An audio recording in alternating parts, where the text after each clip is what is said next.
is it? It's more a street with Sav in the chiller and not Uncle Morty. So you'd just be a bit put off.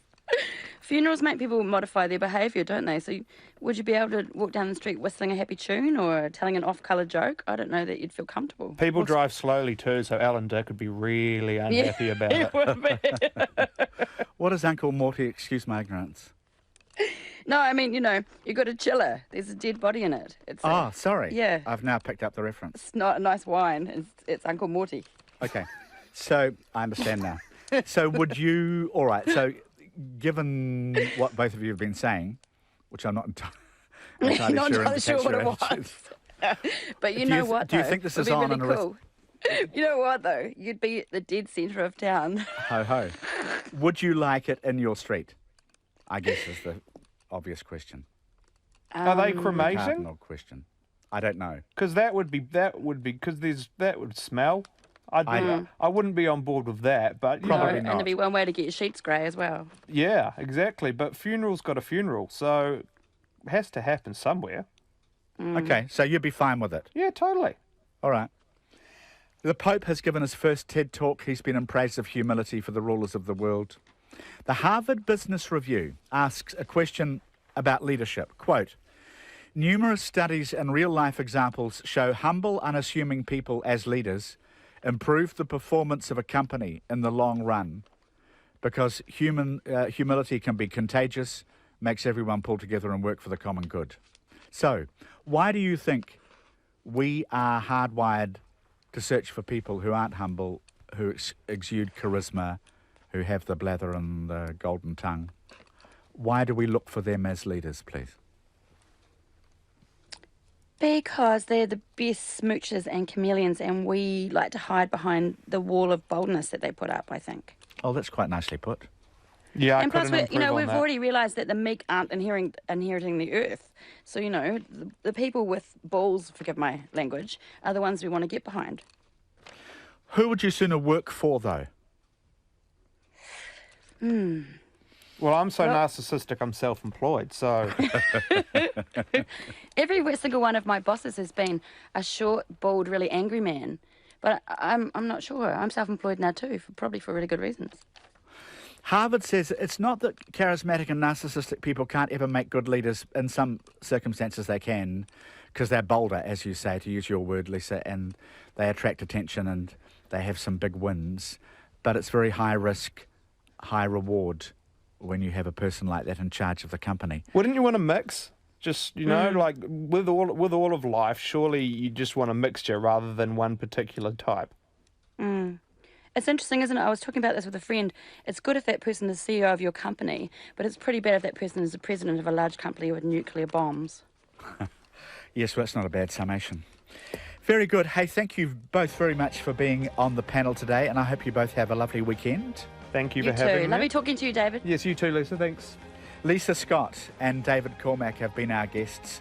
The panel returns, of course, on Monday. Have a lovely weekend, everybody. And coming up is Checkpoints with John Campbell.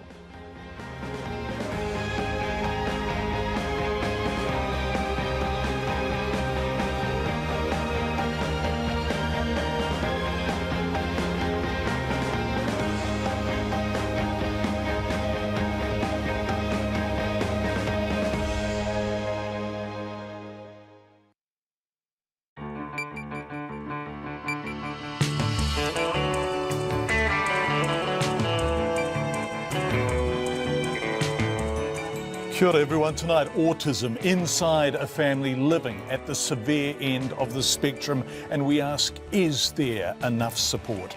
Christchurch residents concern over potentially toxic dust coming from demolition waste. Kaikoura business owners fear being left high and dry as the government support package comes to an end. Outrage of over 16 plaques being stolen from the headstones of war veterans in cemeteries across Waikato. Scientists warn New Zealand is near a tipping point for the spread of an antibiotic-resistant superbug. United Airlines say we are friendly, and the Teabags netball team brings home gold in honour of Tanya Dalton. Do join us after the pips and the news.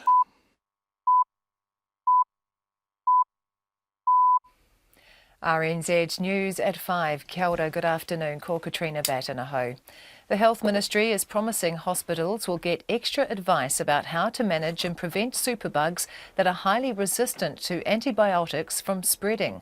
Microbiologists say bacteria known as CPE are on the rise in New Zealand and more planning is needed to prevent their spread in hospitals. They say a ministry report on antimicrobial resistance released yesterday is welcome but general in its scope. The ministry's Chief Nursing Officer, Jane O'Malley, agrees, saying more information will follow. I can't say exactly when. All I can say is that as part of the plan, there will be an identification of the priority microorganisms, and CPE is amongst those. Jane O'Malley says hospitals already have good infection control practices.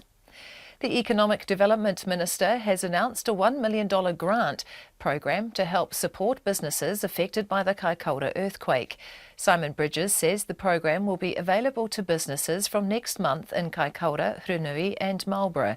Mr Bridges says $17 million has already been spent helping quake-hit businesses since November, but it's time for the next stage.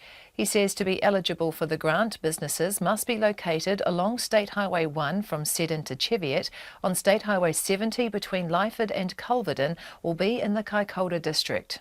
I think it is right. We're not just doing a blanket subsidy from the 1st of May, but we are moving to a more targeted support package for the area. Simon Bridges says the new package is intended to support businesses until the damaged State Highway 1 reopens.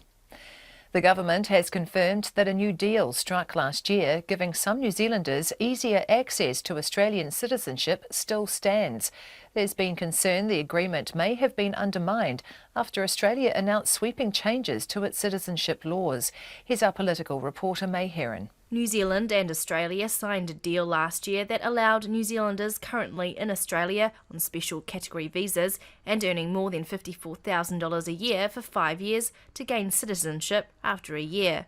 The Prime Minister, Bill English, has now confirmed he's been assured by his Australian counterpart, Malcolm Turnbull, that pathway still stands and is separate from the announced changes. Last week, Mr Turnbull tightened visa rules, requiring people to have permanent residency for 4 years before being able to apply for citizenship. Until now, people living in Australia could spend 3 years on any visa and 1 year on a permanent visa before applying for citizenship. From Parliament, May Heron.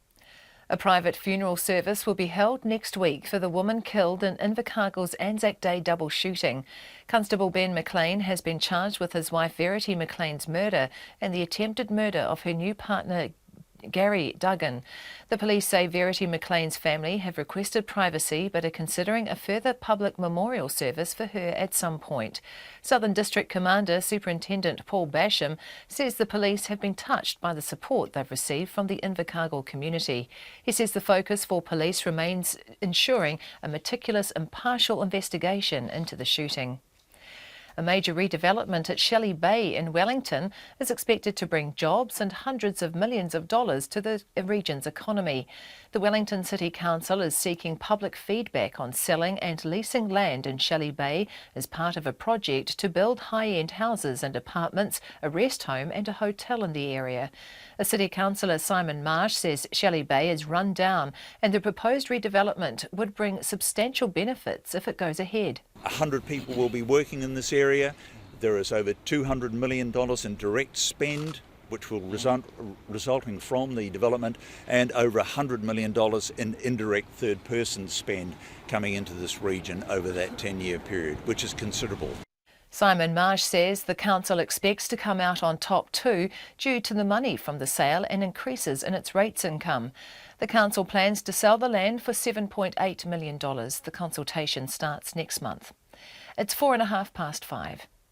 To sport, and the Hurricanes prop Ben May says the team is gutted. Lock James Broadhurst has had to retire because of the concussions he'd suffered. The 29-year-old one-test All Black has called it quits after advice from doctors. He suffered 2 head knocks while playing for Taranaki in 2015. May says Broadhurst has handled the whole situation well, but it's still a tough pill to swallow. Speaking on behalf of all the boys, we're really gutted, I think. We're all very hopeful that he'd come back, and obviously cut well short, and he was in his prime. Got that one test out of the way, and I'm sure he would have wanted to build on that. So it's pretty tough for us all. Hurricanes prop Ben May. The Warriors coach Stephen Kearney says the battle for NRL star Kieran Foran's signature isn't over yet. Earlier today, departing Canterbury 5/8 Josh Reynolds admitted the reason he's joining the West Tigers is because Foran is joining the Bulldogs. However, Kearney says the Warriors haven't given up hope on Foran yet. We're still working with Kieran, yeah. So again, it's an issue which is pretty complicated one in terms of children and family involved. So but we're working through that. Stephen Kearney. Meanwhile, fellow Warriors playmaker Shaun Johnson has re-signed with the club until the end of the 2019 season. And Manchester United drew 0-0 with crosstown rivals Manchester City in a feisty Premier League derby today. The result leaves City in 4th place, still a point and a place ahead of United. That's the news. Tonight on Nights, Robbie Van Dam on saving the feel, or blue duck, with the conservation project that started with just 2 breeding pairs and has grown to 22 pairs.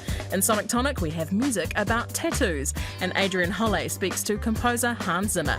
It's with me, Megan Whelan, filling in for Brian Crump after the news at 7 on RNZ National. Met Service weather through to midnight tomorrow, Northland to Taranaki, including Coromandel, Bay of Plenty and Taupo. Fine spells today with a few showers developing by evening. Rain spreading south tomorrow, heavy about Northland and Taranaki. Whanganui, Taihape and Manawatu, cloud increasing, scattered rain tomorrow. Gisborne and Hawke's Bay, high cloud increasing tomorrow with patchy rain later. Horowhenua to Wellington and Wairarapa, scattered showers turning to rain this evening with heavy falls about the ranges.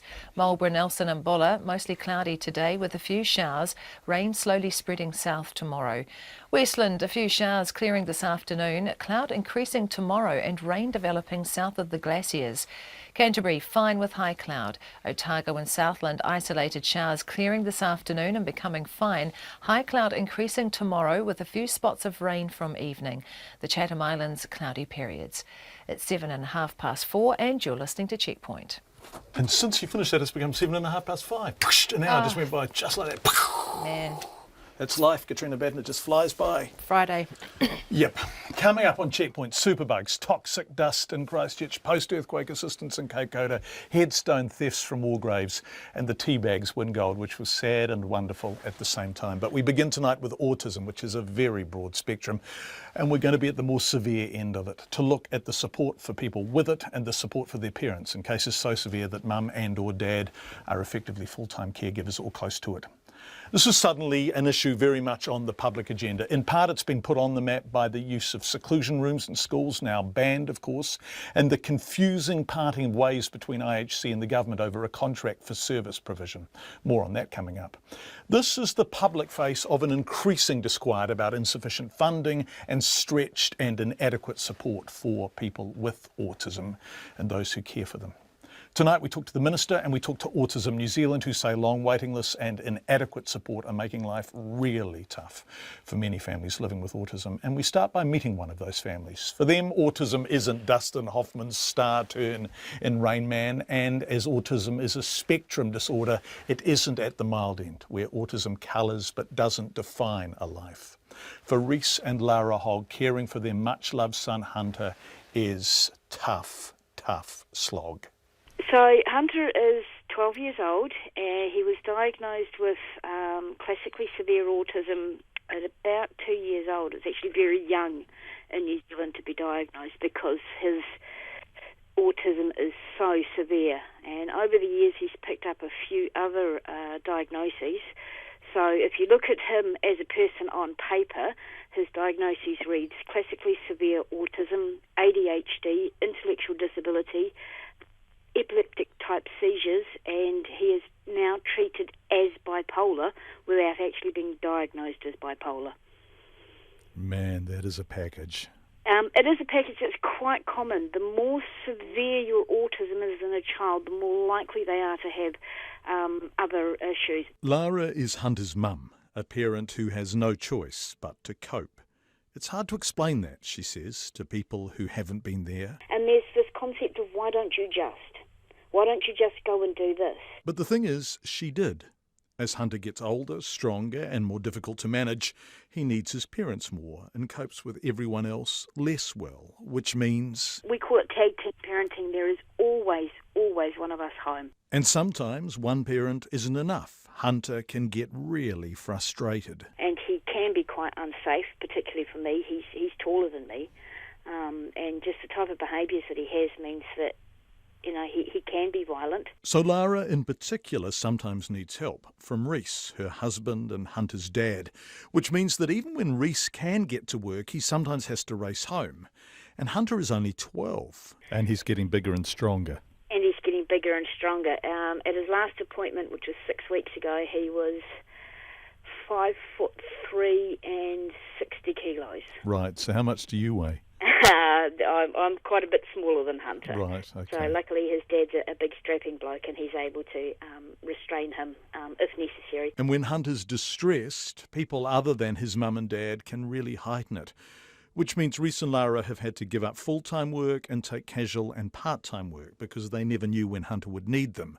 So household income... You were down to about 50% of what we were earning. To make that work, they moved to Martin, roughly halfway between Whanganui and Palmerston North, because housing is cheaper there. Cheap housing means they can spend more time with Hunter, but... Due to the complexity of Hunter and his needs and the fact that we are so isolated, there's no one able to care for him. There's no one that has the confidence to deal with either his behavioural issues or medical issues. There's no family near us. In short, cheap housing means isolation. What limited services there are available to parents like them are in places too expensive for them to live in. Catch-22. So what support do Lara, Reese and Hunter get from the government? Right now we get a child disability allowance from WINS.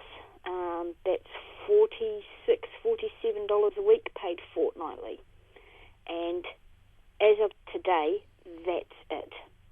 Now, in the past few months, since the use of seclusion rooms in schools first put the state's response to autism on Checkpoint's radar, we've kept hearing stories like this. But how common are they? To ask that, I phoned Dane Dugan, who's the CEO of Autism New Zealand, and here's what happened. Dane, is there enough support for... No, there's not. No, there's not. I didn't even finish my question, right? So, that tells us everything, really. So, you are so adamant that I don't even need to finish my question. No, you don't. There isn't the right supports, and the journey itself and the systems itself really aren't designed to help our families and our community. That's the CEO of Autism New Zealand. And when I asked him, how often do you hear from parents who are simply struggling to cope? Every day. Our staff would hear it every day. We'll go back to Dane Dugan, but first, some confusion. Question number 10, Porto Williams. Thank you, Mr Speaker. To the Minister for Disability Issues. Question time, Parliament, April 6th. And Porto Williams is asking Nikki Wagner about the sudden withdrawal of IHC's IDEA services from the provision of autism support programs. The Honourable Nikki Wagner. Mr Speaker, I am incredibly disappointed that an organisation like IDEA Services that says it cares for our vulnerable, disabled people has been so irresponsible as to cut services without notice. Irresponsible, that's strong. But why would IHC do that? On the 4th of April, they sent out a letter citing underfunding of over $500,000. Now, I tried to get IHC to elaborate, but they didn't return calls. But as Porto Williams asked in a supplementary question, that's left stretched people stretched further. What does the Minister say to Diana, whose daughter waited 18 months for a social skills course that has now been cut? Or Shannon, who says, I shudder to think what the next few months will be like? Or Francesca, who has 2 autistic children and says that before IDEA Services help came along 2 years ago, they were in crisis? The Honourable Nikki Wagner. Thank you, Mr Speaker. I say that IDEA Services is being totally irresponsible. There's that word again, irresponsible. You described them as irresponsible in the House. In fact, you used that word twice in response to questions from Porto Williams. Do you want to resile from that? No, I don't, because it wasn't the fact that they walked away from the contract. Contracts change hands quite a lot, but it was the fact that they didn't give any notice. And if you know anything about autism, you'll understand that autistic people need certainty, they need security, they don't like change, so they're particularly vulnerable to change. So I was really concerned that they were irresponsible in terms of not notifying the Ministry of Health, not notifying families. Minister, sorry to butt in there. Can we really get clarity around the timeline here? Because I understand that 6 months out from the expiry of the contract, IHC said to the Ministry, we are losing $500,000 a year here. You are underfunding us. You have to step up. And if you don't, we will have to reconsider whether we can do this. Well, my understanding of it, and, you know, there's always a slip between the cup of the lip, my understanding of it is that all disability services want more money. That's the Minister, Nikki Wagner. I've spoken to her at length and we'll run that interview after the news at 6 o'clock. But let's go back to Dane Dugan now. Now, he's Autism New Zealand CEO. And he doesn't know what happened with IHC, but I asked him about his funding situation. How's your funding going? Our funding's pretty tough. So we're very lucky to have some fairly good and some fairly consistent support from lotteries, and they're our biggest funder.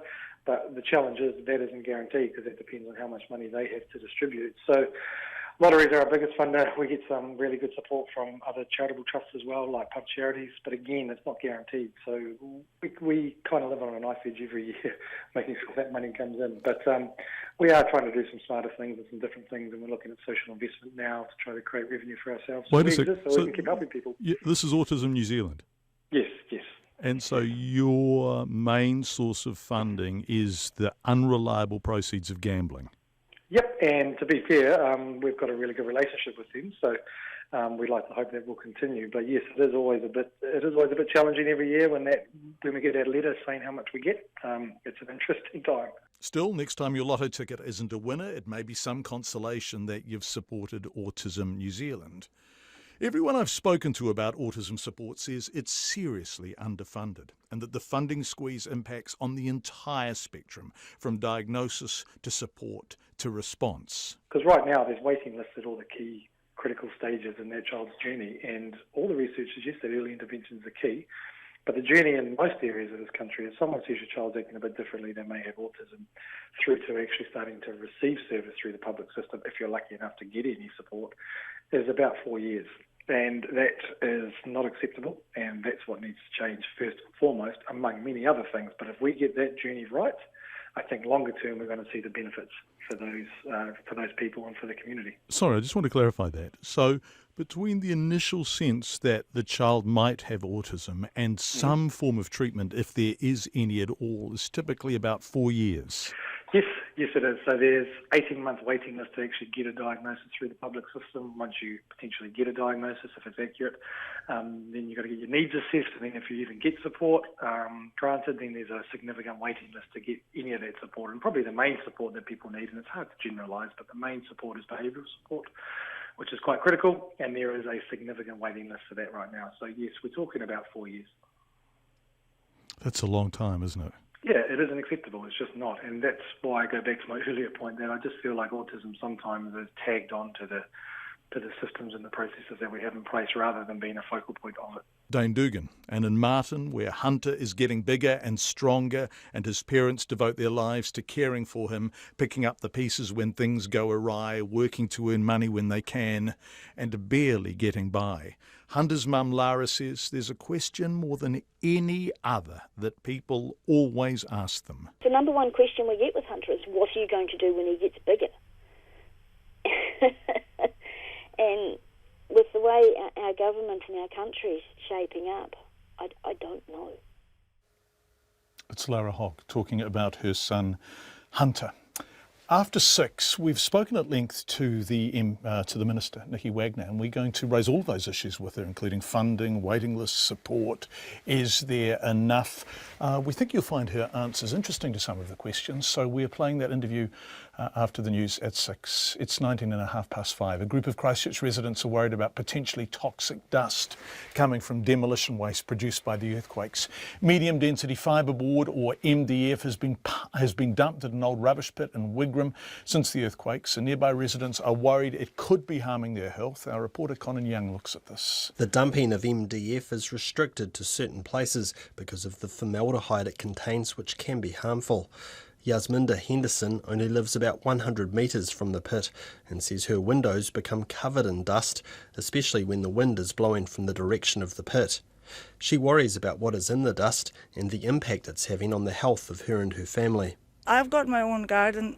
It's not big, but it's got fruit and everything else growing, and I want to know that it's safe for me and my children to eat it, and it's safe for all of us to be able to do what everybody normal wants to do in the society, grow their own food if they wanted to and eat it. Kay Styler says dust potentially containing MDF makes its way to her place as well, but she says those living closest to the pit are coated in it.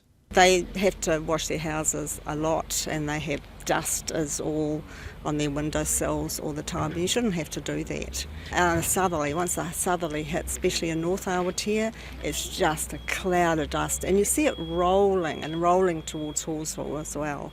A fire at the pit 4 years ago burned out of control for 5 weeks, sending smoke to surrounding homes, including the one belonging to Julie Shivas. She worries about the impact smoke from the burning MDF has had on her and her husband. Our breathing was very restricted. It was almost, my husband and I woke up in the middle of the night and we thought our gas had gone in our house. That was how bad it was. We were choking. As well as the risk of another fire, she's concerned about the extra hazard created by the burned MDF, which remains at the pit. It was very disappointing to find out that coming from the red zone, thinking that you were going to have a new start, and then find out that within 100 metres or so you were living next to this site. And now they're building these thousands of houses going in here that are going to be built right up into to the boundary of the Awaka pit. The chair of the local Christchurch City Council Community Board, Mike Mora, says all sorts of toxic waste was dumped at the pit prior to the earthquake by the previous owner, and this has compounded the problem. He says the threat isn't just from the air. What this pit is doing, it's sitting right in, not on, in the unconfined aquifer, and that's causing pollutions of wells all around this area are polluted and have had to be shut down. Mike Mora says the council has sat on its hands over requiring the burned and non-burned MDF to be transported to a more appropriate place away from residents. And every day that nothing's happening or it's happening too slow is another day that we can't afford when we're talking about the environment, people's health, quality of life and well-being. In a short statement, the council says it has not received any recent complaints about dust coming from the MDF. It says the pit is currently being investigated and it is therefore unable to comment further.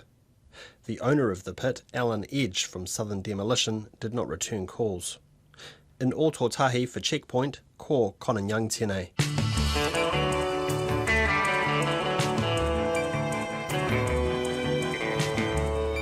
If you're in Christchurch and you have opinions on Conan's story and the issues it raised, please get in touch with us.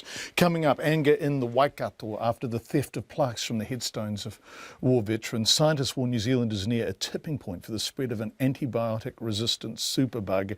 And the netball team, dubbed the Teabags, brings home gold for Tanya Dalton at the Masters Games. A lovely interview. That's coming up. Don't forget you can text us 2101, tweet us at Checkpoint RNZ.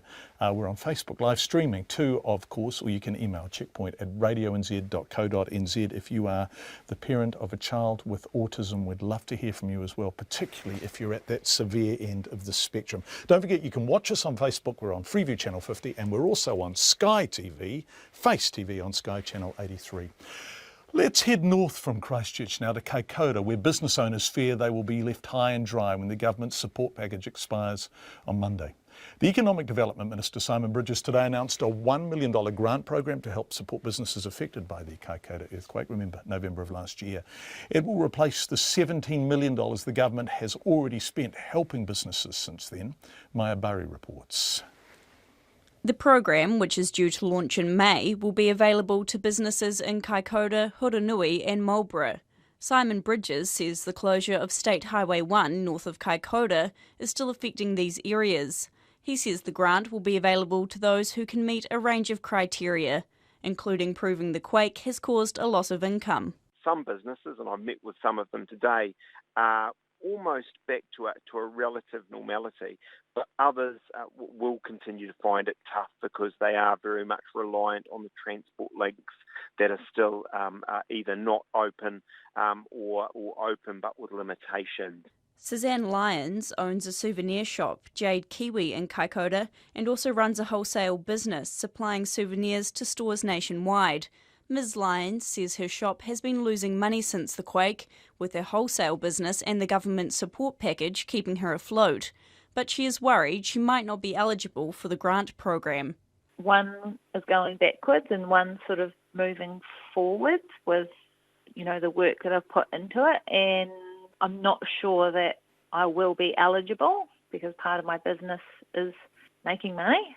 Ms. Lyons says without the grant, she faces some difficult decisions. Without the grant, we will go backwards and we may have to close our doors and staff may lose their jobs.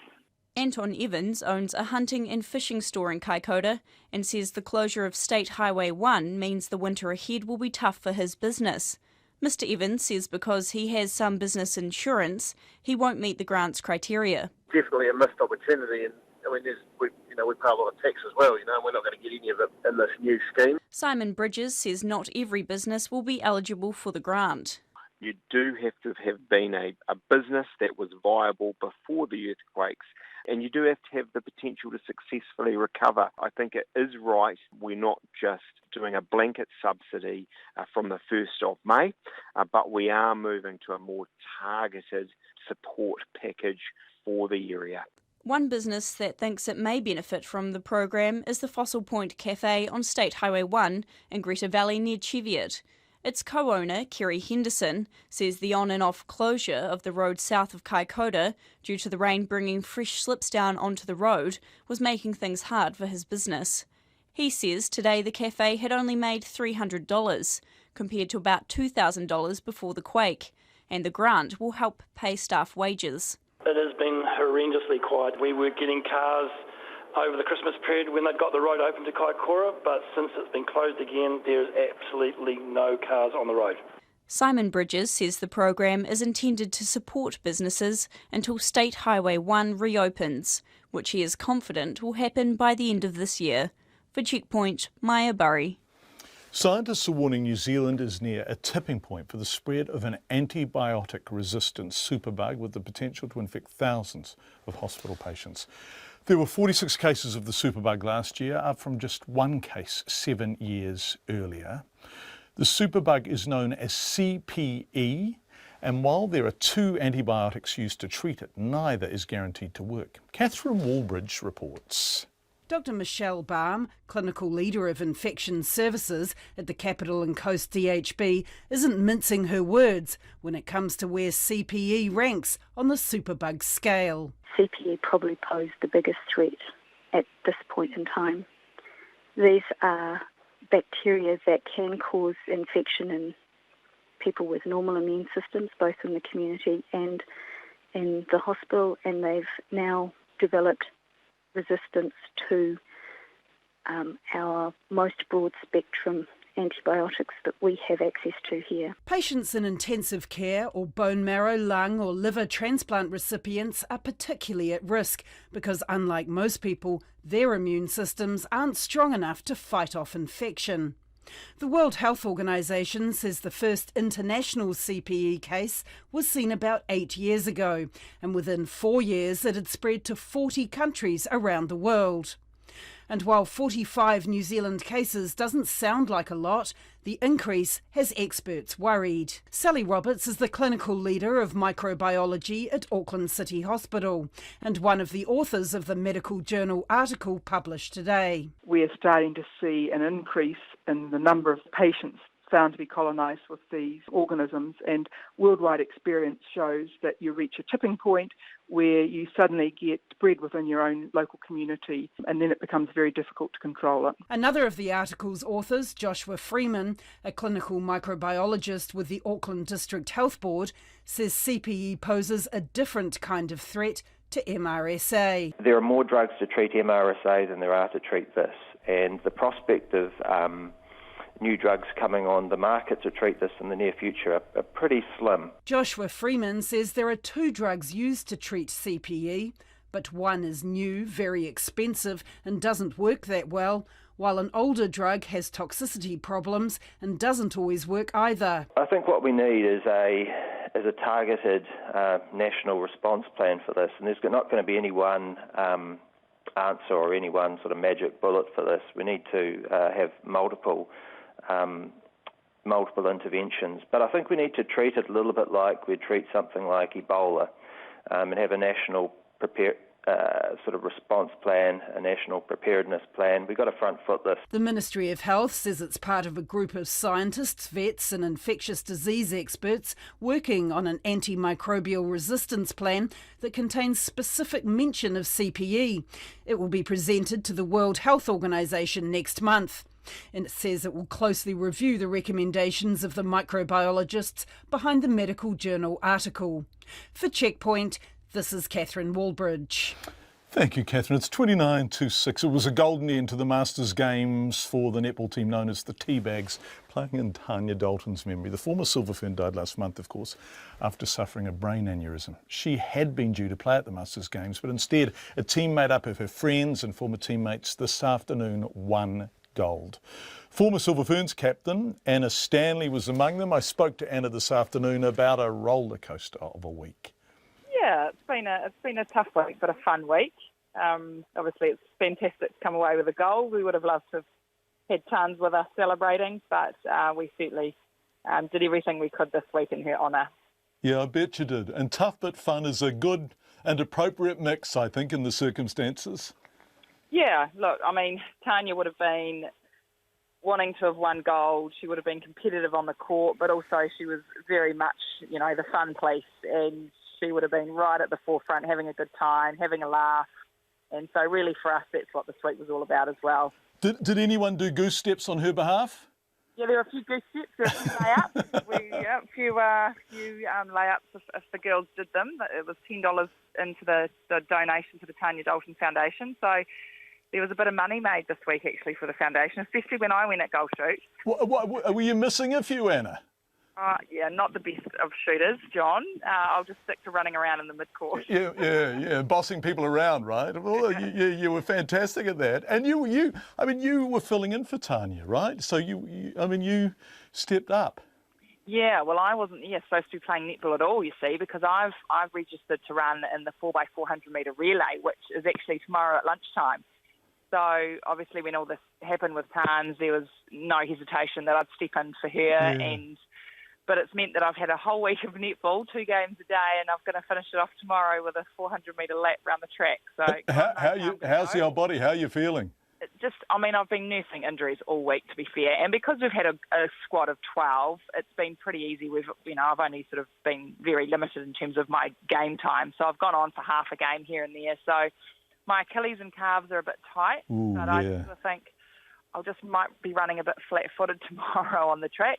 Oh, the old 400-metre shuffle. Your mum's in the games too, isn't she? What's she been doing? She competed in the over-70s tennis with Joan Harnett, who was a former Silver Fern. So, yeah, the Robury family has represented quite well this week. My sister also ran a 800-metre and got gold yesterday. So there's a few medals floating around my place today.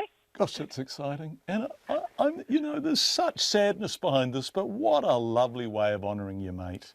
Yeah, and we have just been absolutely astounded with how people have just embraced the Teabags team all week, supporters, other fellow competitors, teammates, and I think it's just affected everyone because she was just such a well-loved personality, not only in the netball world, but just in general. And I think, it really affected people.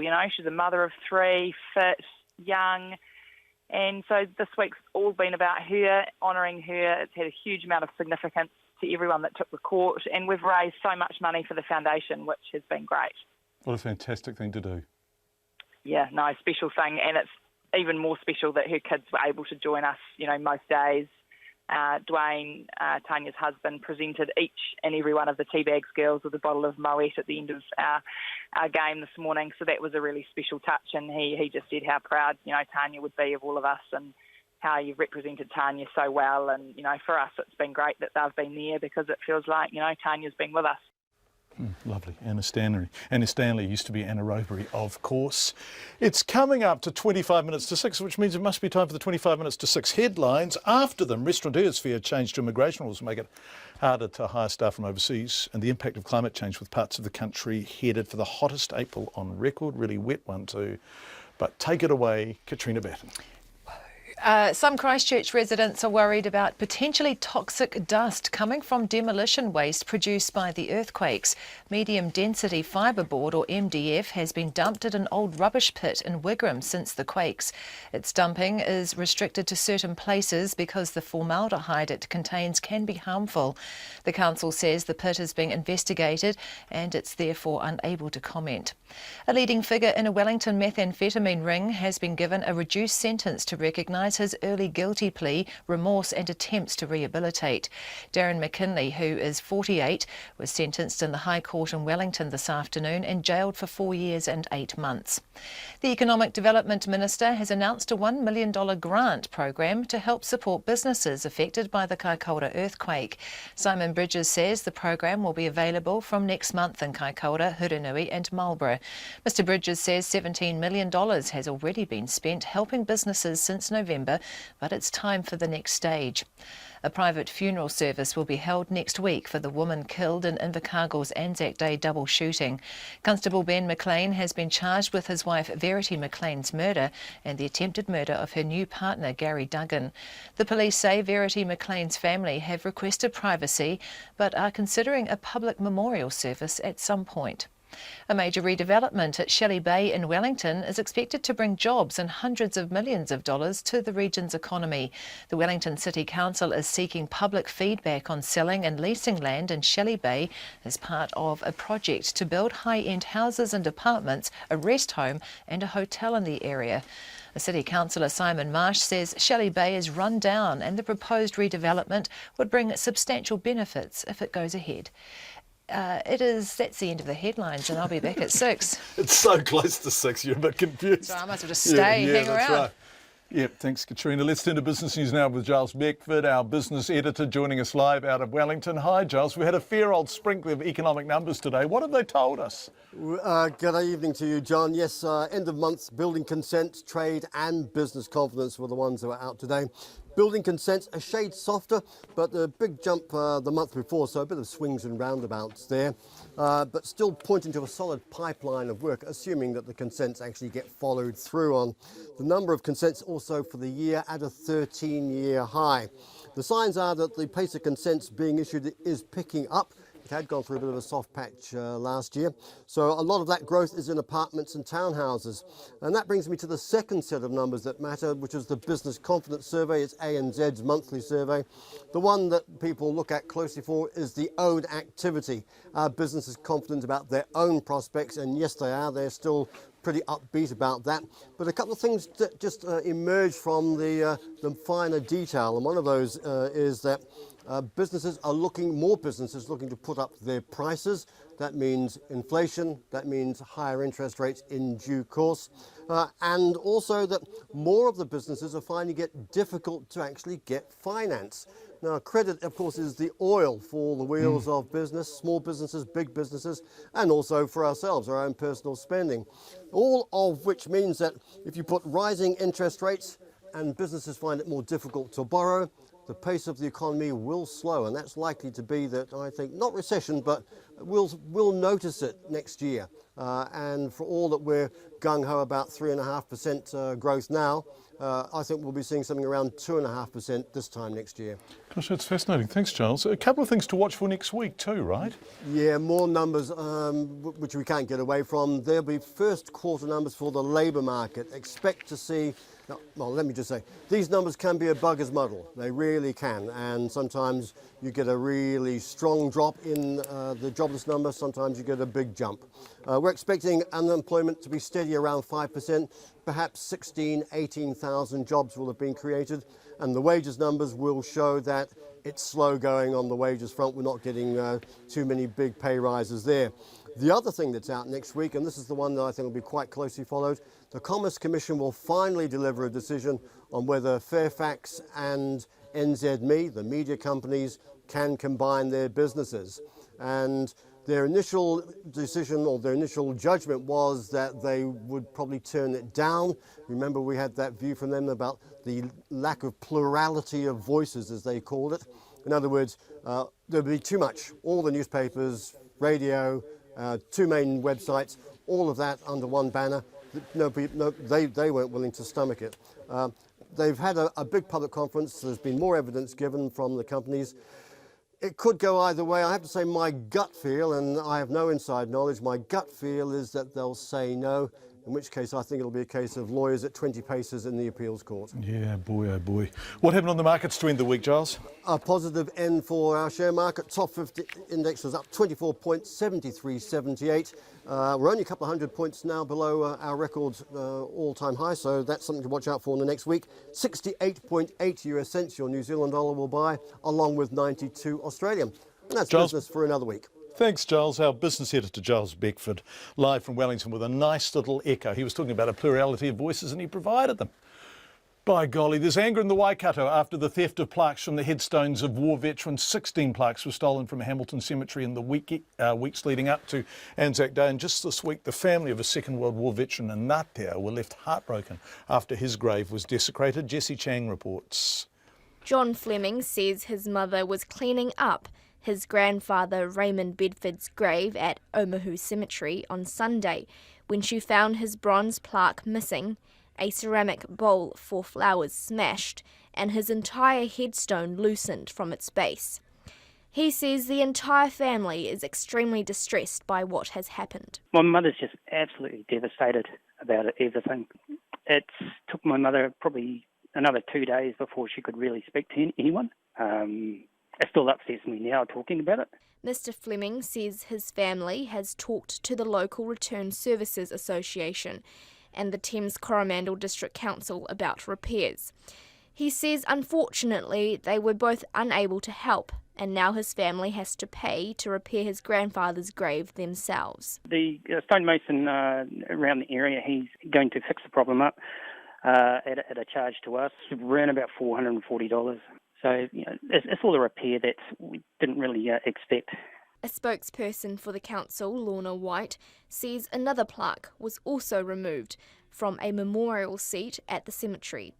She says staff are now investigating the site. This is the first incident that we've had reported to us in regards to anything being stolen in this respect from any of our cemeteries. The Hamilton City Council's cemeteries manager, Michelle Rivers, says the affected families were quite upset by the vandalism, especially since the theft occurred just before Anzac Day this year. However, Ms. Rivers says if the thieves are trying to sell in the area, it's unlikely they will find buyers. We obviously reported it to the police, and the police put out an email and contacted all scrap metal merchants to warn them of this and not to accept these plaques, that they were stolen, and also the manufacturers of the plaques who make them for Veteran Affairs, they also did the same thing. A spokesperson for Veterans Affairs has condemned the robbery of the plaques, calling it deplorable behaviour and an insult to the memory of the servicemen involved. The police say thefts from cemeteries are uncommon and they are making inquiries into the robbery. For Checkpoint, Ko Jessie Chang Aho. Some suggestions the country's taste buds could take a bit of a hit if the government's changes to immigration rules make it harder for restaurants and cafes to hire staff from overseas. An explosion in New Zealand's culinary scene in recent years means the Kiwi diet has expanded well beyond the classic meat and 3 veg, fish and chips and pies. When we used to go to the Kimbu restaurant in Courtney Place when I was a kid, you got thin slices of white bread, buttered.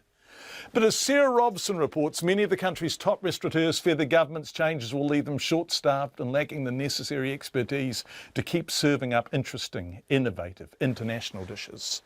Sid Saharavat owns 2 top Auckland restaurants, Siddharth and Cassia.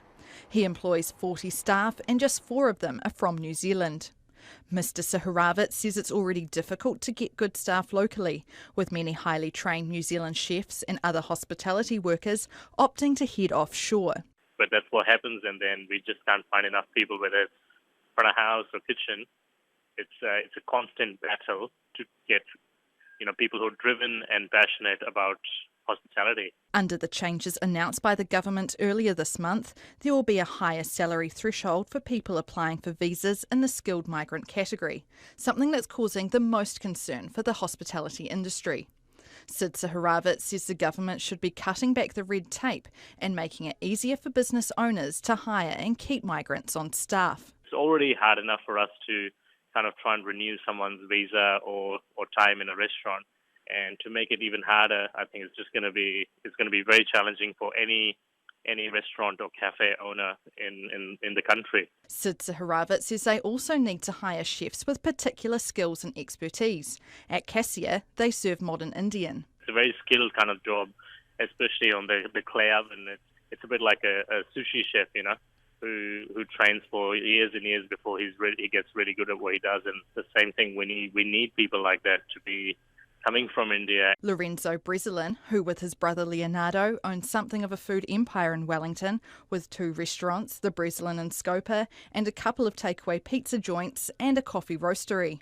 He says about 30 to 40% of their staff are from overseas. We've done a lot of work with developing the local talent, but we still very much rely on these imports that come here and fall in love with our culture and with our people, and it's really sad when they need to go or they are not allowed to stay. And Lorenzo Breslin says there are benefits to having such an international workforce. Hospitality looks after everyone, the locals, the tourism market, the visitors, the travellers, and it's incredible having bilingual staff, being able to host international guests and make them feel at home and guide them through the experience. Lorenzo Breslin says there's also a risk New Zealand's tastes could become a little blander if restaurants become less diverse. Now, on a culinary level, New Zealand has been sort of years behind what even happens in Australia, let alone what happens in the Northern Hemisphere. So we'd probably only end up slowing that development down further if we were going to, keep our minds and our palates expanding with, these humble visitors that fall in love with our nation and want to, help us develop. Laura Werner from Pasture, a small fine dining restaurant in the Auckland suburb of Parnell, says they've struggled to find staff with the necessary international training and experience. She knows they're not alone, and with new places opening up all the time, there is a critical shortage in Auckland.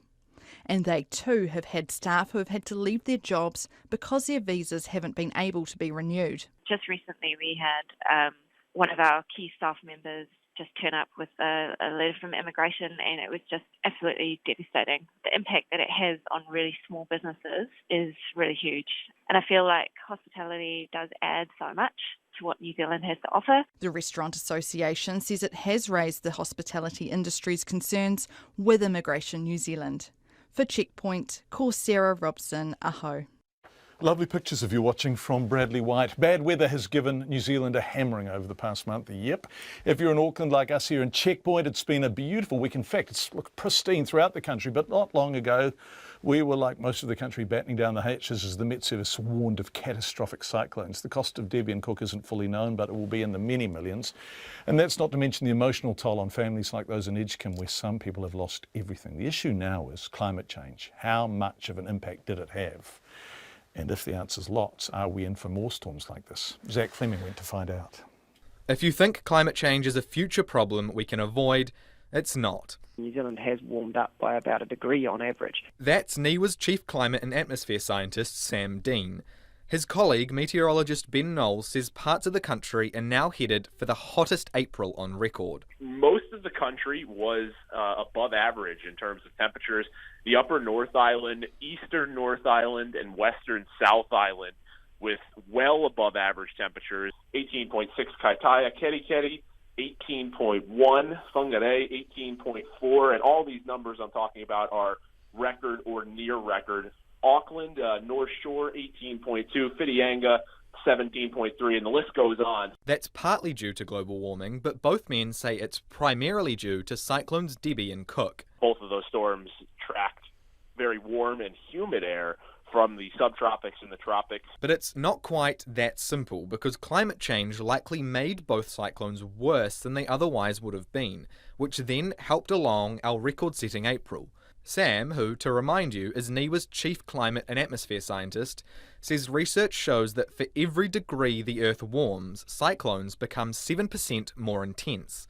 They will hold more moisture. So the way of looking at that is the most extreme. The biggest tropical cyclones will be more intense, and you get another 7% every degree you go up. So the more degrees, there's no real limit on this. If you go up another 2 degrees, you'll get another 14%. If you go up another 3 degrees, you'll get 21%. So you start getting substantially more moisture in the atmosphere as you increase the temperature of the planet. It's too early to say definitively how much worse the damage caused by cyclones Debbie and Cook can be attributed to climate change. But if Sam's 7% is considered, perhaps Edgecombe's stop bank wouldn't have broken. Maybe stormwater drains that flooded homes in Auckland would have coped. And perhaps rivers in the Coromandel that flooded wouldn't have. The reality is, we need to start expecting that 7%. Here's Sam again. There's a lot of infrastructure exposed to sea level rise, but there's a lot of infrastructure also on coastal floodplains. And a lot of, local government New Zealand, they obviously thinking strongly about the fact that there's a lot of infrastructure renewal coming up, and whether you look, if you're doing that renewal, whether you think about the fact that climate change is changing the storms, you can't rely on sort of past historical data to make your decisions. The government is planning for climate change. It has to. Under the Paris Climate Change Agreement, it's required to adapt infrastructure.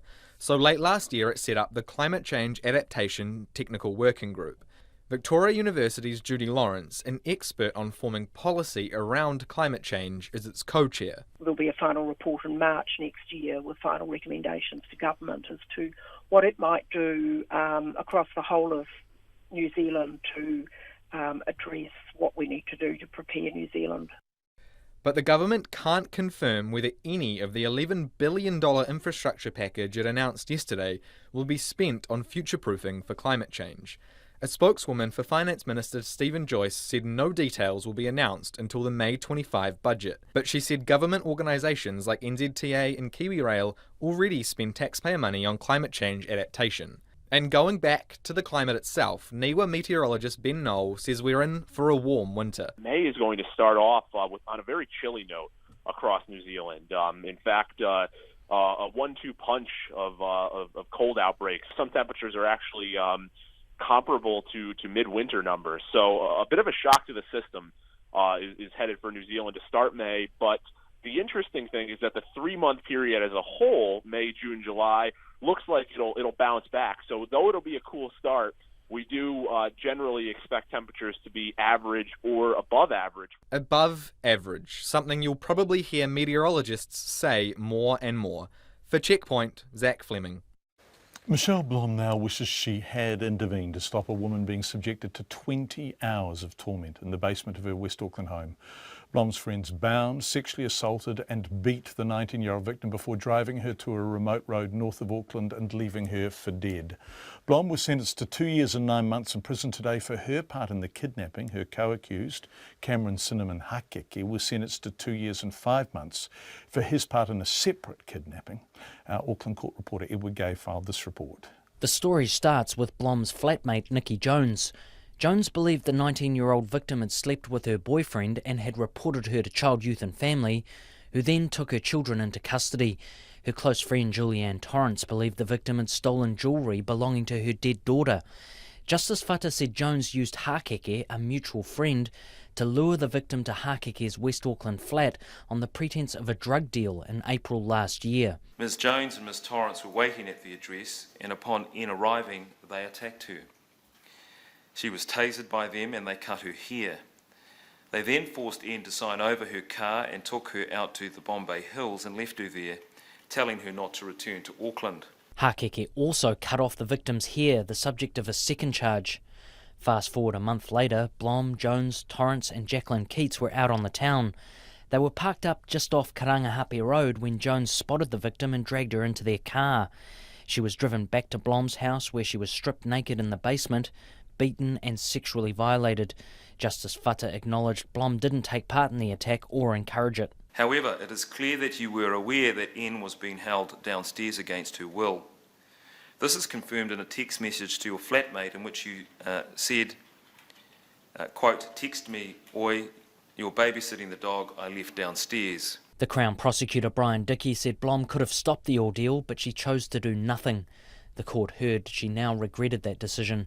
Jones, Torrance and another defendant, Wayne Blackett, later took the victim to a road in Dome Valley, where Blackett throttled her before trying to break her neck and striking her head 10 times with a hammer. The victim told the court at trial that she heard Jones and Torrance laughing. They left her for dead on the side of the road where she was found by locals the following morning. Blom's lawyer Julianne Kincaid told the court today that her client wasn't involved in the violence. She was remorseful and had been willing to take part in a restorative justice conference. She had also sought help for her drug addiction. Hakeke's lawyer Graham Newell said his client had spent 9 months on a 24-hour curfew and asked for credit for the tough bail conditions. In sentencing, Justice Fata said he had received victim impact statements from the victim, referred to only as N, and her parents who were in court today. N has described the ongoing recovery from her head injuries, which have included surgery, a lengthy period of therapy, counselling and sleep medication. She also refers to emotional harm, especially at having her hair cut, which she described as her pride and joy. Blackett, Jones and Torrance were to be sentenced today for attempted murder and kidnapping, but pre-sentence reports ordered by the court were not completed in time. They'll be sentenced next month. Keats admitted her part in the attack before the trial and was jailed for 3 years and 2 months. Mo te hōtaka o te ahi ko Edward Gay aho. British police say they've thwarted a terror attack at Westminster. A man carrying knives near the House of Parliament has been arrested on suspicion of terrorism offences. The 27-year-old was stopped near Whitehall and was wrestled to the ground. He was arrested just metres from the scene of last month's terror attack, in which 4 people were killed with a car on Westminster Bridge before a police officer was stabbed to death. With this report on today's drama, here's the BBC's June Kelly. Under arrest in the shadow of government buildings in Whitehall. This wasn't a random stop search and arrest. The man was under surveillance as part of an ongoing operation by Scotland Yard's Counter-Terrorism Command. Close to Parliament Square, just before 2:30 this afternoon, the suspect was quickly in handcuffs. Police had wrestled him to the ground on a traffic island. It's close to the Foreign Office and the entrance to Downing Street. He was led away to an unmarked car and taken to a high-security police station in South London. And this is what he left behind, his rucksack and his knives. One of them, there was like kind of long one, really, and it looked like, I don't know what kind of knife was it, but it was like a really, like a proper strong knife. I wouldn't say panic, but the firearms officer were running and they were all tense. The Prime Minister was away from London on an election visit to Derbyshire. I'm aware that an individual has been arrested in Whitehall today and that individual has been arrested on the basis of a terrorism charge. Obviously, I can't say much more about it because it is an ongoing police investigation. But I think it shows that our police and our intelligence and security services are on the alert, as they always are, looking to keep us safe and secure. For the second time in just over a month, Westminster was once again on a terror alert. Security are concerned with the police and everything like that, but overall I think people still feel safe, and that tourism, people are going to continue doing what they do. It's scary, to be honest, because it's happened second times in 1 month, so yeah, it makes me really, really worried. We didn't see the helicopters like circling there. So, and people got in touch with you to find out if you were okay? Like friends and family up north had kind of said, you know, make sure you're all right down there, you're not walking about, eh? The suspect is said to have no link to the killer Khalid Massoud, who launched his murderous assault, first with a car and then with a knife. He took the lives of 5 people, including PC Keith Palmer, and injured many more. Since then, there's been a heightened sense of security here. The fact that he's in a location which has recently been subject of a terrorist attack, that would tend to make any investigating officer think that this is the time we need to step in before he causes some harm. The fact that perhaps he was making his way towards Parliament as well is a very key point, that they would want to take him out while he was least expecting it. So what do we know about the man arrested? Well, he's 27 and lives in London. It's said that while he's a British national, he wasn't born in the UK. Counter-terrorism detectives and the security service MI5 will have been trying to build a picture of his background as they've been monitoring his movements. Coming up after 6 o'clock, we have the latest from Nikki Wagner, her response to the discussion we had about autism at the top of the program. And the Pacific Youth Parliament gives strong advice on mental health issues in New Zealand. All of that and more after the Pips and Katrina. RNZ News at 6. Ngā mihi nui, good evening. Ko Katrina Batten tēnei. Some Christchurch residents are worried about potentially toxic dust coming from demolition waste produced by the earthquakes. Medium density fibreboard, or MDF, has been dumped at an old rubbish pit in Wigram since the quakes. Its dumping is restricted to certain places because of the formaldehyde it contains, which can be harmful. Jasmina Henderson lives about 100 metres from the pit and says her windows become covered in dust. She worries about what's in it and what its health impact. I've got my own garden. It's not big, but it's got fruit and everything else growing, and I want to know that it's safe for me and my children to eat it, and it's safe for all of us to be able to do what everybody normal wants to do in the society, grow their own food if they wanted to and eat it. Jasmina Henderson wants the City Council to force the owner of the pit to speed up and for the removal of the MDF. The council says it's not received any recent complaints about dust coming from the MDF. It says the pit is being investigated. A leading figure in a Wellington methamphetamine ring has been given a reduced sentence to recognise his early guilty plea, remorse and attempts to rehabilitate. Darren McKinley, who's 48, was sentenced in the High Court in Wellington this afternoon and jailed for 4 years and 8 months. Here's our court reporter Anne-Marie May. In May 2014, Darren McKinley met drug couriers from Auckland at a Kapiti Coast motel. The deal was intercepted by the police, who found over 140 grams of methamphetamine and a handwritten note confirming a price of $65,000. He also supplied methamphetamine in the Wellington region more than 90 times. Justice Collins said McKinley's primary vocation at that time was dealing methamphetamine, and there were several aggravating features to his offending, including premeditation.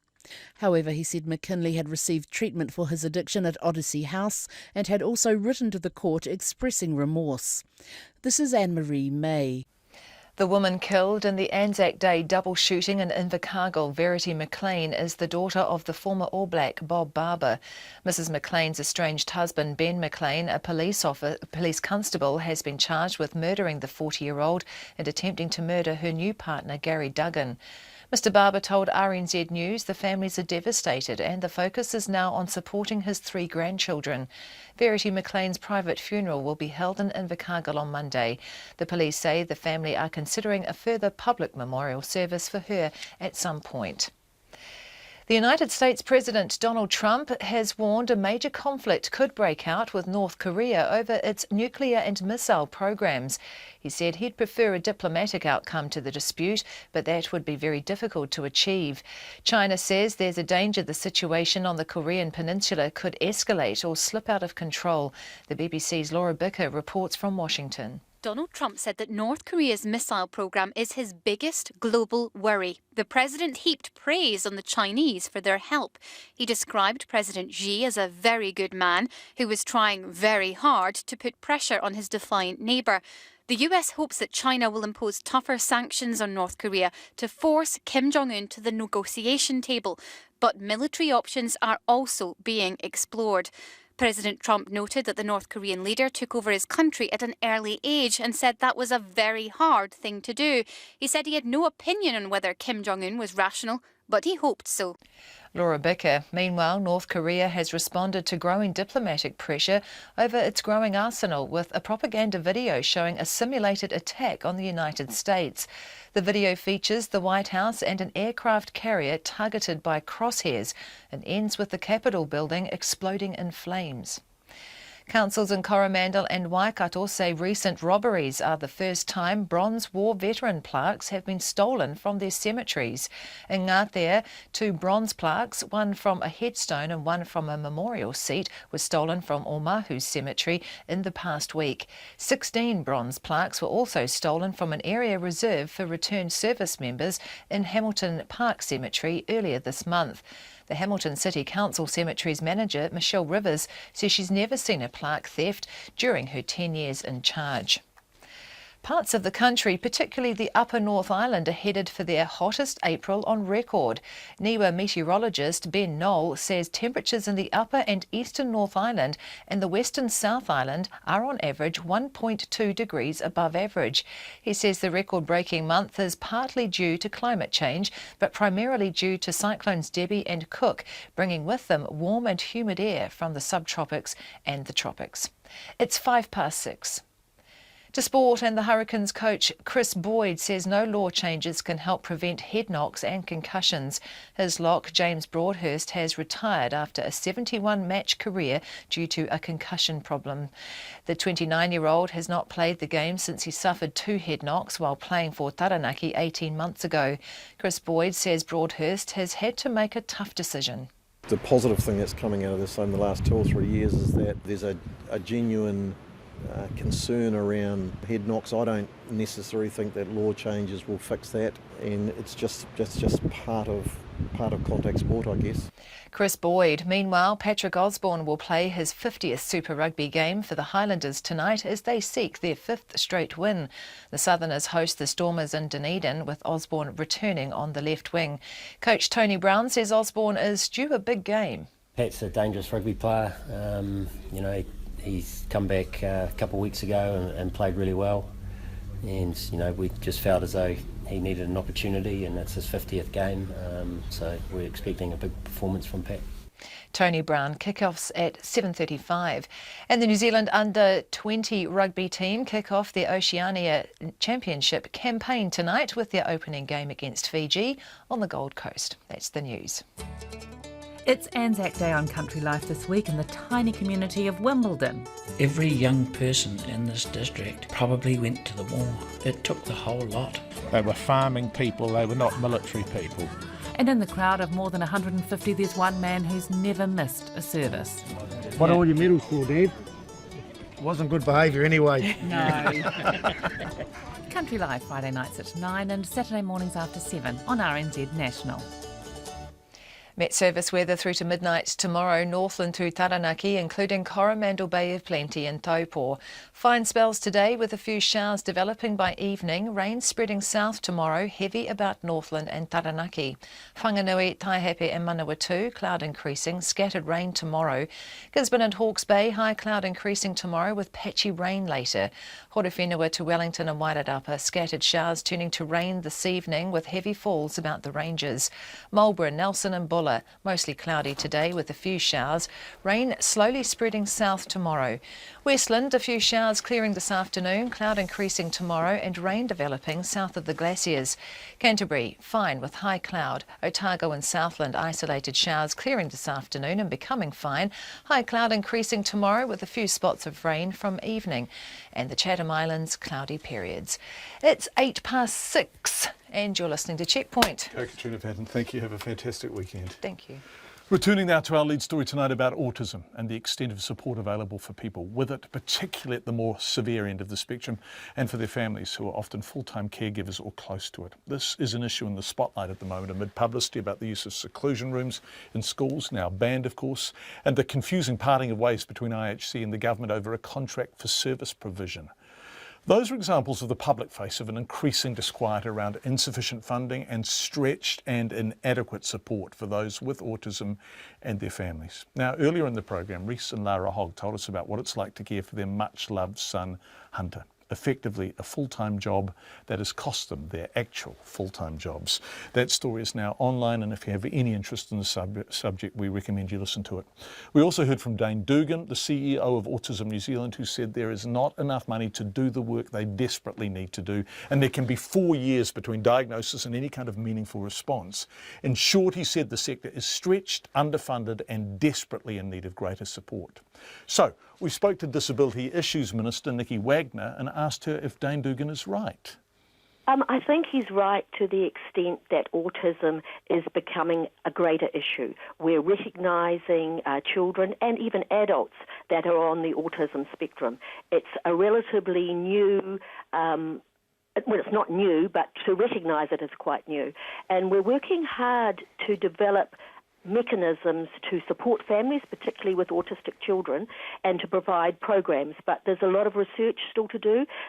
Internationally, we can't even get a handle on the numbers. Everybody has a different idea of the numbers. The number I heard today was about 1 in 66 has some position on the spectrum. Is that the number you're working with, somewhere in that ballpark? Well, I think that's probably about it.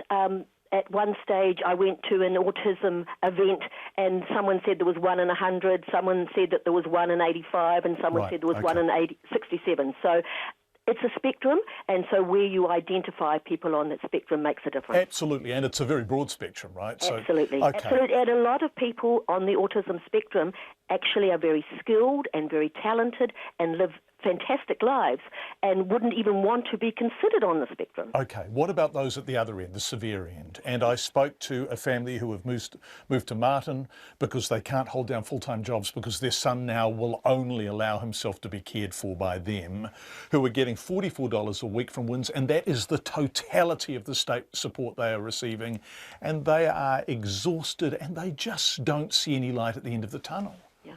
That $44 payment is a benefit payment that's paid for any family that feels they have to do extra work for their children. It's not enough though, is it, in that situation? Well, it's not just for autism. The funding for autism comes from different places for that. We have a series of organisations that we fund, we have a series of programs that we fund, and also there is funding through the school system. I mean, overall, we spend somewhere between $4.2 and $5 billion on disability. Ever since our government has been in government, we've increased it every year, but thinking about disability has changed quite dramatically. Right, and that's such an impossibly big ballpark. So can you tell me specifically what you spend on autism? Well, the funding that we have been spending for the particular IDEA services program is $2.3 million. It's part of the funding that we spend $220 million to IDEA. Okay, so $2.3 million. Now, IDEA, of course, have walked away from that contract. You described them as irresponsible in the House. In fact, you used that word twice in response to questions from Potter Williams. Do you want to resile from that? No, I don't, because it wasn't the fact that they walked away from the contract. Contracts change hands quite a lot, but it was the fact that they didn't give any notice. And if you know anything about autism, you'll understand that autistic people need certainty, they need security, they don't like change, so they're particularly vulnerable to change. So I was really concerned that they were irresponsible in terms of not notifying the Ministry of Health, not notifying families. Minister, sorry to butt in there. Can we really get clarity around the timeline here? Because I understand that 6 months out from the expiry of the contract, IHC said to the Ministry, we are losing $500,000 a year here. You are underfunding us. You have to step up. And if you don't, we will have to reconsider whether we can do this. Well, my understanding of it, and, you know, there's always a slip between the cup of the lip, my understanding of it is that all disability services want more money. And I understand that because sorry. I'm sorry to interrupt, but you called IHC irresponsible and you said there was no warning. They said 6 months out that they couldn't continue to do what they were doing because they were underfunded to the tune of $500,000 a year. Can I explain what I was saying? What I was saying, that all disability services want more money. Yes, they always say that they want more money, but then we negotiate. And as far as I was concerned, what I've been told by the Ministry of Health negotiations was that up to Christmas, they hadn't said that they said that they were going to roll the contract on the same grounds. So they weren't going to get any more money. Yes, they would like more money, but they were prepared to roll it. In actual fact, it was only 48 hours before the contract was finished that they sent an email to say that they wanted $500,000 more or they would not renew the contract. And we only got it in writing 2 days after the contract was supposed to have expired. So what I said was, yes, I understand they want more money. Yes, I understand they want to deliver quality services. Yes, I understand that they want to deliver it to more people.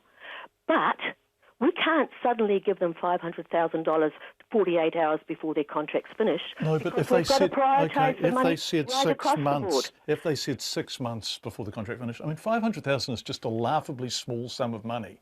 You know, it doesn't even buy you a house in Auckland. Yeah, I understand what you're saying. If you lost IHC because of that, and IHC had strong connections through IDEA, albeit everyone says the waiting lists are too long and the service is underfunded, if you lost IHC over $500,000, aren't you biting off your own nose to spite your face? Well, I don't think so, because we have a new provider who's prepared to provide the same services, and they will do it from the 1st of May. This new organisation, Explore, yes, they're getting the same amount of money? Yes. They're not getting the extra $500,000 IHC? No. And you're confident they can step up and do what is required with funding that IHC say is manifestly insufficient? Yes. And what are you prepared to stake on that? What I'm prepared to stake on that is the fact that I think we need to work harder with families. We need to make sure that we give them plenty of time to make any changes. We want a seamless change. We want to work more closely with them. And in the long term, we want to take these families into this Enabling Good Lives process so that we can give them more choice, more control, and more opportunities. Nikki Wagner speaking to us earlier. She's the Disability Issues Minister, of course. We've looked a lot at autism and the government's response to it, and we will continue to do so on Checkpoint. And if you are involved in this in any way, particularly if autism is part of your family life, we'd love to hear from you. This weekend, Donald Trump marks 100 days in office, a traditional time to evaluate how a new president is doing. A CNN ORC poll taken yesterday has the US president sitting on a 44% approval rate. That's the lowest since modern polling began during the Eisenhower era in the 1950s. The biggest areas of disapproval are around his handling of healthcare and immigration, but his numbers held up on the use of the military, security and the economy. CNN's Tom Foreman takes a look at what Donald Trump has pledged and what he's actually done. Almost 100 days of promises colliding with political reality started with a staggering loss. On my first day, I'm going to ask Congress to send me a bill to immediately repeal and replace. Repeal and replace. Repeal and replace that horror show called Obamacare.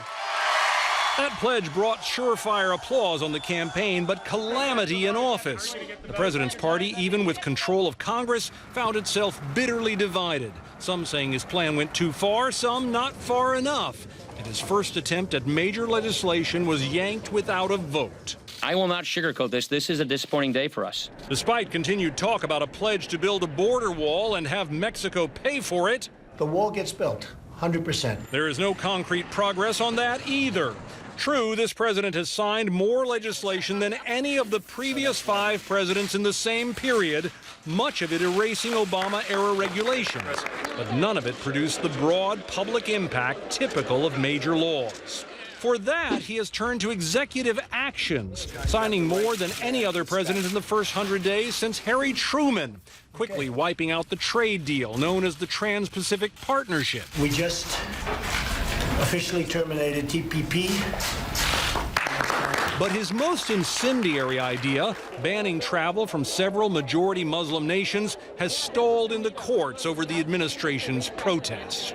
Protecting the nation from foreign terrorist entry into the United States is a vital measure for strengthening our national security. The legal branch of government is where President Trump has scored by far his biggest victory. We have to replace Judge Scalia with a conservative, great judge. I, Neil M. Gorsuch. Despite overwhelming Democratic opposition, Neil Gorsuch was approved and seated on the Supreme Court. And I got it done in the first 100 days. That's even nice. Even as the courts overall challenged other Trump initiatives, including his attempt to cut funding from so-called sanctuary cities for not helping enforce immigration laws. Meanwhile, on the foreign front, the president reversed on his campaign promise not to intervene in Syria, taking fast action following a Syrian gas attack, unleashing a barrage of missiles and the mother of all bombs in Afghanistan, raising tensions not merely in the Middle East, but also with far-flung allies and adversaries, including North Korea. His meetings with foreign leaders came with the backdrop of a fiscal plan to substantially boost U.S. military spending while cutting budgets for many other agencies. You know, I tweeted today, @RealDonaldTrump, I tweet. And that's, you know, it solves them. Don't worry, I'll give it up after I'm president. We won't tweet anymore, I don't think. And of course, there were tweets. Unproven claims of voter fraud, unproven accusations of President Obama wiretapping Trump Tower, and a relentless stream of attacks on the media about what President Trump calls fake news, especially over the march of stories about possible Russian ties to his circle. This president has undeniably pushed forward at a breakneck pace, and perhaps many of his promises will yet come to pass. But faced with a string of protests and a plummeting approval rating, his first 100 days, as he himself has hinted, have been more complicated than expected. Yes, that comes with the job, one would have thought. Let's leave Washington and head home. Pacific youth have identified mental health as an area that urgently needs to be tackled by the government. The call has come from the Pacific Youth Parliament, which was set up to give 100 young people a taste of how political decisions are made in New Zealand. It coincides with the publication of a new study that found Pacific youth are 3 times more likely to attempt suicide than Pākehā. 3 times. Our reporter Laura Tupou talked to some of the youth MPs about their concerns. More Pacific scholarships, a greater understanding of Pacific history in schools and workplaces, higher pay for Pacific women, and maintaining Housing New Zealand stock. These are just some of the features of a wish list put forward by Pacific youth. They also called for a compulsory and comprehensive mental health program to be introduced in schools, as well as frequent visits by a mental health liaison. Growing up in Hamilton, Youth MP Christopher Lavasi'i says he didn't really talk about mental health, and it wasn't until after high school that the 19-year-old discovered 2 of his close friends were doing it tough. One who admitted he was suffering severe depression, anxiety, and another who had said that they were basically cutting themselves. And it was really confronting to me because I was like, oh wow, I didn't even know what to look for. And even worse, I don't know how to handle it now. He says an Auckland University study that shows Pacific youth are 3 times more likely than Palangi to take their own life is confronting. And I think that reflects the urgency of some of the things you were suggesting, like compulsory mental health education. It just came out of this space where we were all very confronted and alarmed by our representation in the statistics. Non-government organisation Leva addresses Pacific wellbeing and helps organisations and communities deal with mental health issues. Its chief executive, Monique Faliafa, says delivering mental health programs in high school can decrease the stigma surrounding the issue, and it doesn't have to cost a lot. I think that if it was a national program that we could actually ensure that it's infused within a school curriculum. I know that school principals might be cringing as I say that because it's just another thing, they have to do. But actually we already do really good health education. We really do really good wellbeing education. It could just be a little tweak and an add-on within that health and education curriculum that young people are already learning about. But the outgoing Minister of Education, Hekia Parata, says mental health is one of the 7 key areas of learning in the health and PE curriculum. She acknowledges it's up to schools how they deliver it, but says the responsibility for educating students about mental health needs to be shared between schools, parents and whānau. Viane Makalio, who was the Youth Parliament government whip, says having a mental health liaison visit each school would make a big difference. He says it would help break down some of the barriers Pacific people face opening up to strangers. By having someone come in and building that relationship with them, I feel like our young people will be able to respond more actively, I guess, to that rather than, go to the council, he'll fix everything kind of approach. One of the organisers of the Pacific Youth Parliament, Josiah Tuala Mali'i, says it achieved its goal of getting young people to participate in the democratic process. A voice which challenges the Police 10-7 perception of what the contribution Pacific makes to New Zealand. We are young, we are brown, we're in our mid-20s, but we're not. That's not what we are. We're not those ones who are looking for something bad. You know, in this sense, we're the first youth parliament in New Zealand to create our own bill, to have a position on a variety of issues which can speak into the election. For Checkpoint, ko hokuhingoa ko Laura Tupou. Thank you, Laura. A French tourist who was attacked by a shark yesterday has described how she prized her leg out of the shark's mouth. The tourist, who's in her 20s, suffered a deep gash to her leg from a shark while bodyboarding with friends in Southland's Curio Bay. Nick Smart, the owner of the Catlin Surf School, who joined us on Checkpoint last night and hired out the bodyboard in the wetsuit, went to visit her today in hospital. He told our producer Bridget Burke what the tourist told him about what unfolded. They'd seen some dolphins maybe 10 minutes earlier, something like that, so they felt quite happy about that. And then they seen something swimming in the water, and they seen it, and they just thought, oh, that'll be another dolphin. And then soon after, it came up and it clamped on her leg. She turned around and seen it. She said it was a small shark. Her exact words were, she said she thought it was about 1 metre long. It was clamped on her leg. She reached around with her two hands and physically prized the mouth of the shark open, and when she did that, it let go and swam away. Wow. And then what happened? What was her next reaction? Then the friends and that, they got her on the beach. Sorry, how far out offshore was this? Oh, not far, would have only taken a minute or two to get into the sand though, not long. Well, so it came in quite shallow?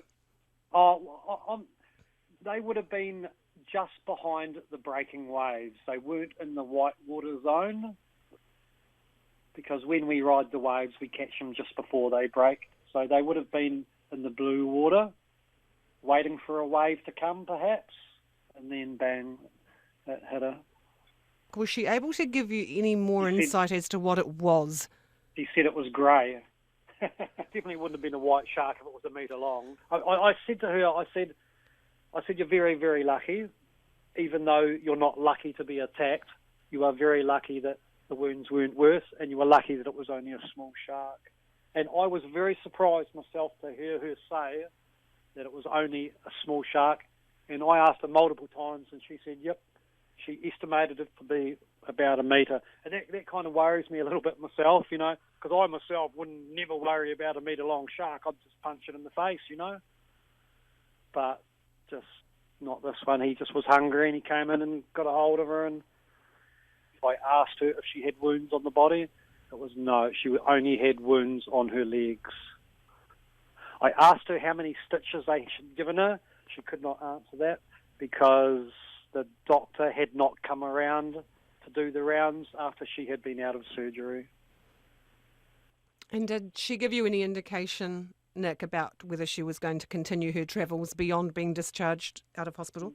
That is a question I did ask her, and she said she did not know. I gave her a $500 donation from my business just to help her and her partner with accommodation and food costs, because her partner will be stuck here for 10 days. And she was very thankful, and I just apologised about that happened to her on holiday and told her not to be scared to go in the ocean again. I said it was a very, very random, unusual thing to happen, and to not let it affect her outlook on going into the ocean for the rest of her life. Nick Smart talking to our producer Bridget Burke. United Airlines has reached a settlement for an undisclosed sum with the passenger who was dragged from a Chicago flight earlier this month in an incident that sparked international outrage. Dr. David Dow, a 69-year-old Vietnamese-American doctor, was hospitalised with concussion, 2 broken teeth and a broken nose after Chicago Aviation Police dragged him from the plane to make space for 4 crew members on the flight from the city's O'Hare International Airport to Louisville, Kentucky. In a statement announcing the settlement, Dr. Dow's lawyer, Thomas Demetrio, said United has, quote, taken full responsibility for what happened on Flight 3411 without attempting to blame others. Now, in a separate statement, United said it was pleased to report an amicable resolution of the unfortunate incident had been reached, and the company looked forward to implementing improvements which would put customers at, quote, the centre of everything it does. Those improvements include offering passengers who forfeit seats on overbooked flights up to $10,000, topping rival Delta's compensation offer by $50, no longer calling enforcement to remove passengers, that's police, who were being used illegally anyway, and passengers who have already boarded a United Airlines flight will from now on never be asked to get off. Just before we go tonight, a very kind listener viewer has contacted us offering to pay $440 for a replacement plaque for war veteran Raymond Bedford's headstone. The plaque was stolen on Sunday. Thank you so much, Jane. We will put you in touch with Raymond's grandson, John. We really appreciate it. Returning now to our lead story tonight. In fact, we're not, because it's the end of the program. It is the end of the program. I don't miss a trick. There's 20 seconds to go, so I'm just going to say what a wonderful team we have, and we're going to take a shot of them in the control room. There's Pip, who doesn't really like being on the tally. There's Kelvin, who's waving, and there's Rangi. They're announced.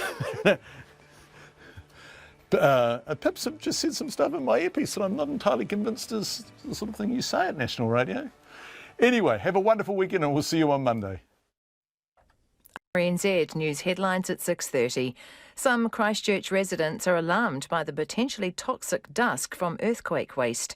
A leading figure in a drug ring has had his prison sentence reduced to recognise his attempts to rehabilitate. The United States President Donald Trump says he wants a diplomatic solution, but warns a major conflict could break out with North Korea. Councils in Coromandel and Waikato say recent robberies are the first time Bronze War veteran plaques have been stolen from their cemeteries. And parts of the country are headed for their hottest April on record. Our next news and weather is at 7. Demand for medical cannabis is growing. This is a balm that I've been making. I made a batch of 18 jars and they all left the house in 2 days. But research to get tested products approved is taking time. It was something that she did without anybody else's knowledge.